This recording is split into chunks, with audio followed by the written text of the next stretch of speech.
વાવ અને થરાદ પંથકમાં ચકચાર જગાવનાર સગીરા પરના દુષ્કર્મ કેસમાં આજે થરાદ સેશન્સ કોર્ટે ઐતિહાસિક ચુકાદો સંભળાવી આરોપીને 20 વર્ષની સખત કેદની સજા ફટકારી છે। બનાસકાંઠાના સરહદી વિસ્તારમાં 2 વર્ષ અગાઉ બનેલી આ હૃદયદ્રાવક ઘટનામાં ન્યાયની જીત થઈ છે, જેમાં લલચાવી ફોસલાવીને સગીરાની લાજ લૂંટનારા નરાધમને તેના પાપની સજા મળી છે। સમગ્ર કેસની વિગતો મુજબ પ્રકાશ માવજીભાઈ પઢિયાર નામના શખ્સે વર્ષ 2024માં એક માસૂમ બાળાને પોતાની જાળમાં ફસાવી હતી અને તેને લલચાવીને પોતાના ઘરે લઈ ગયો હતો, જ્યાં તેણે માનવતાને શરમાવે તેવું કૃત્ય આચરી સગીરા પર દુષ્કર્મ ગુજાર્યું હતું।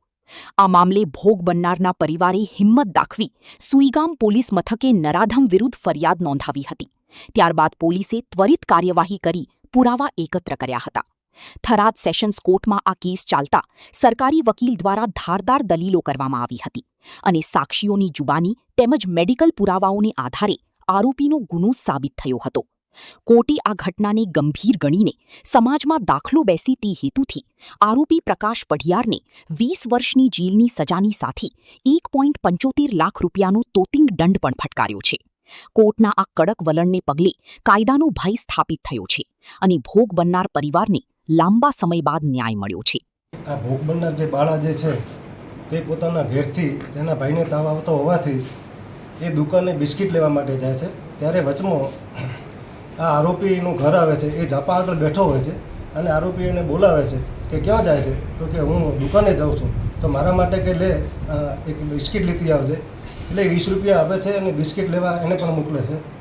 એ રિટર્ન જ્યારે બાળા લઈને આવે છે ત્યારે એ પોતાના ઘરમાં જતો રહે છે અને પછી એ બિસ્કિટ આપવા જાય છે ત્યારે કહે છે તો ઘરમાં આવી જાય। એને એવી રીતે ભોળવી લલચાવી અને ઘરમાં લઈ જાય છે અને ઘરમાં લઈ ગયા પછી આ આરોપી તેની સાથે દુષ્કર્મ કરે છે, જે અંગેની ફરિયાદ સોઈગામ પોલીસ સ્ટેશનમાં ચાલી જતો અને એનો પોક્સો કેસ આજરોજ નામદાર કોર્ટમાં પુરાવાના અંતે ચાલી જતો નામદાર કોર્ટે આરોપીને પોક્સો અને 376ના કેસની અંદર 20 વર્ષની સજા ફરમાવેલ છે અને ટોટલ 1,75,000 રૂપિયાનો દંડ ફરમાવેલ છે અને જો દંડ ન ભરે તો વધુ 7 માસની સખત કેદની સજા અને દંડ ભરે તો તેનું સગીર વયની જે બાળા જે ભોગ બનનાર છે એને વળતર ચૂકવવા માટેનો હુકમ ફરમાવેલ છે। અદાએ સાબિત કર્યું છે કે કાયદો માસૂમ દીકરીઓની સુરક્ષા માટે સજાગ છે અને આવા જઘન્ય અપરાધ કરનારાઓ માટે જેલના સળિયા જ એકમાત્ર સ્થાન છે।